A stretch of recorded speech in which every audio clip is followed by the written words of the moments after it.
Bismillahirrahmanirrahim. Assalamualaikum warahmatullahi wabarakatuh. Alhamdulillah wassalatu wassalam ala Rasulillah Sayyidina Muhammad ibn Abdillah sallallahu alaihi wa ala alihi wa sahbihi wasallama tasliman katsiran majida. Amma ba'du, pemirsa MJA TV yang dirahmati Allah Subhanahu wa taala. Rasulullah sallallahu alaihi wasallam bersabda di dalam sebuah hadis, "Inna akhwafa ma akhafu alaikum asyirkul asghar." Sesungguhnya hal yang paling aku takutkan kepada kalian wahai umatku ialah syirik kecil. Para sahabat pun bertanya, "Wa ma syirkul asghar ya Rasulullah?" Wahai Rasulullah, apa yang engkau maksud dengan syirik kecil? Maka Rasulullah sallallahu alaihi wasallam, "Ala wa huwa riya." Syirik kecil itu ialah riya yang terselubung di dalam hati. Maka di dalam hadis lain disebutkan bahwa Allah Subhanahu wa taala aghna syuraka 'anis syirki. Man 'amila 'amalan asyraka ma'i fihi ghairi taraktuhu wa syirkahu. Barang siapa yang beramal saleh, kemudian mereka beramal kepada Allah dan juga beramal kepada selain Allah, beramal kepada selain Allah, yaitu untuk mendapatkan sanjungan manusia ataupun menghindari celaan manusia. Kata Allah, taraktuhu wa syirkahu, aku akan tinggalkan dirinya, aku akan biarkan dirinya, dan amalannya tidak akan aku terima, kata Allah Subhanahu wa ta'ala. Dan ini adalah hal yang luar biasa, hal yang harus kita berikan perhatian. Betapa banyak dari kita yang melakukan amal ibadah, tapi tanpa terasa ternyata amal ibadah kita itu tidak ada dasar ikhlas kepada Allah. Akan tetapi dasarnya ialah untuk mendapatkan pujian, untuk menghindari celaan manusia. Untuk itu Rasulullah Shallallahu Alaihi Wasallam memberikan penjelasan kepada kita, menggambarkan kepada kita bahwa riya itu sangat sulit untuk kita identifikasi. Dikatakan riya itu yang berada di dalam hati kita itu seakan-akan dia adalah semut hitam kecil yang berada di atas batu hitam pada malam gelap gulita. Sulit untuk kita meraba-raba kira-kira amalan kita ini ikhlas atau riya. Sehingga pemirsa MJA TV yang dirahmati Allah Subhanahu wa taala, riya ini adalah penyakit hati yang harus kita ketahui dan kita cari solusinya. Dalam hal ini Al-Imam Ali bin Abi Thalib radhiyallahu taala anhu telah memberikan kepada kita ciri-ciri seseorang yang riya. Dikatakan lil mura'i arba'u alamat. Orang yang riya itu ada 4 tanda-tandanya. Mudah-mudahan kita tidak termasuk. Amin ya rabbal alamin. Yang pertama, yaksalu idza kana wahdahu. Dia bermalas-malasan dalam melakukan ibadah apabila dia sendiri. Tidak ada orang, hanya ada dirinya.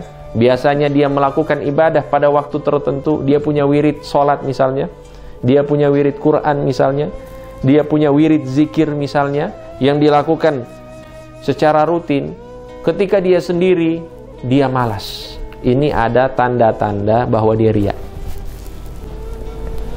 Wa yanshatu idza kana ma'an nas. Tanda yang kedua, dia bersemangat apabila dia lakukan ibadah bersama-sama orang-orang banyak. Ketika sholat berjamaah di masjid, luar biasa semangatnya, khusyuknya luar biasa. Tapi kalau dia sendiri, malas.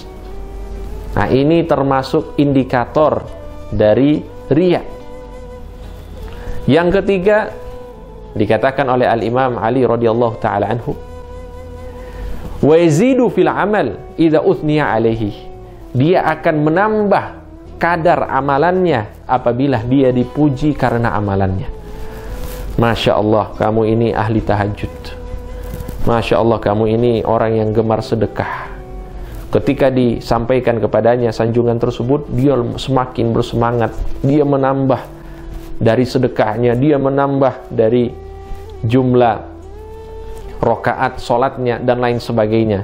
Ini berarti ada tanda-tanda riya di dalam hatinya, kata Imam Ali radhiyallahu ta'ala anhu. Sehingga dikatakan bahwa seorang murabbi, seorang guru yang hakiki itu tidak memuji muridnya.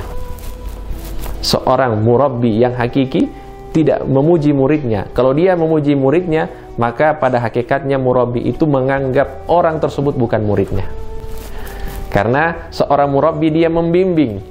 Ketika dia membiasakan pujian kepada muridnya, maka pada hakikatnya dia ingin menjatuhkan orang tersebut.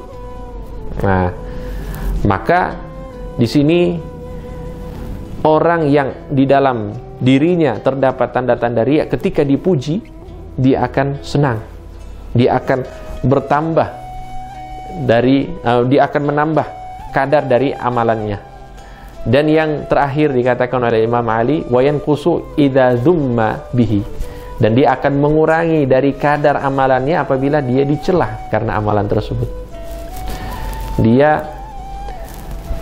intinya di sini menjadikan manusia sebagai barometer amalannya, bukan Allah Subhanahu wa taala. Maka sudah dipastikan di sini kalau dia beramal bukan karena Allah Subhanahu wa taala, maka pasti di dalam hatinya terdapat sifat riya, terdapat penyakit yang paling dikhawatirkan oleh Nabi Muhammad sallallahu alaihi wasallam, waliyadu billah. Pemirsa MJA TV rahimakumullah, maka kita harus benar-benar mengetahui hal-hal ini dan kita berusaha untuk membersihkan hati kita dari sifat riya. Karena sangat ditakutkan kita sudah capek-capek melakukan amalan pada Allah Subhanahu wa taala, akan tetapi pada akhirnya kita tidak mendapatkan apa-apa dari Allah. Kita sudah membawa banyak amalan nanti di hadapan Allah Subhanahu wa taala, ternyata di balik amalan kita melakukan hal tersebut bukan hanya khusus kepada Allah, tapi juga kita ingin mendapatkan pujian dari orang lain. Sehingga kita na'udzubillahi min dzalik, orang-orang seperti itu, kata Allah Subhanahu wa taala, taraktuhu wa syirkahu, aku akan biarkan dirinya dan juga amalannya, aku tidak akan terima. Na'udzubillahi min dzalik. Ada sebuah kisah di mana seorang ulama, beliau ini memelihara burung beo, kalau kita bilang ya, burung beo yang menirukan suara-suara manusia. Si burung beo ini yang dimiliki oleh ulama ini dilatih untuk mengucapkan zikir-zikir. Dan zikir yang dilatih ialah la ilaha illallah. Jadi ketika ada orang pasti la ilaha illallah, la ilaha illallah. Ini burung beo selalu la ilaha illallah, la ilaha illallah. Satu ketika burung beo ini diterkam oleh kucing. Dan ini disaksikan oleh seorang ulama tersebut. Dia lihat burung beonya diterkam oleh kucing, dan ternyata burung beo ini hanya berteriak. Dia tidak mengucapkan la ilaha illallah. Ini burung beo hanya berteriak sebagaimana suaranya seekor burung. Melihat hal tersebut, seorang ulama ini langsung menangis. Dia menangis, dan di dalam cerita tersebut sampai janggutnya itu basah dengan air matanya. Murid-muridnya itu terheran-heran melihat guru mereka ini. Kemudian mereka berkata kepada guru mereka, wahai guru, kalau kamu menangisi burung beo ini, nanti kami akan belikan burung beo yang lebih baik daripada burung beo ini. Dan kamu bisa latih lagi dia untuk mengucapkan la ilaha illallah, supaya seluruh rumah itu terisi dengan kalimat tauhid.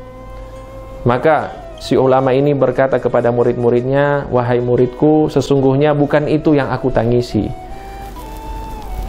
Yang aku tangisi ialah burung beo ini bisa mengucapkan la ilaha illallah dalam keadaan dia tidak terancam, dalam keadaan yang dia aman, dia bisa mengucapkan la ilaha illallah. Tapi dalam keadaan terancam, dalam keadaan dia akan dibunuh, dia tidak mampu mengucapkan la ilaha illallah. Saya khawatir, selama ini saya mengucapkan la ilaha illallah, saya khawatir ucapan la ilaha illallah saya ini terbungkus oleh sifat riya, oleh penyakit hati, sehingga dalam keadaan seperti ini saya bisa ucapkan la ilaha illallah, tapi pada saat sakratul maut siapa yang jamin saya bisa mengucapkan la ilaha illallah? Maka pada saat itu seluruh murid yang ada di sekitar guru atau syekh tersebut ataupun ulama tersebut menangis, dan mereka bermuhasabah kepada diri mereka masing-masing. Dan inti dari cerita ini, marilah kita sama-sama selalu muhasabah diri kita, hati kita, apalagi setiap kita melakukan ibadah, kita pastikan bahwa amal ibadah kita ini benar-benar kita tujukan hanya untuk Allah Subhanahu wa ta'ala dan bukan yang lainnya. Wallahu ta'ala alam. Sallallahu ala sayyidina Muhammadin wa ala alihi wa sahbihi wasallam. Thumma assalamu alaikum warahmatullahi wabarakatuh.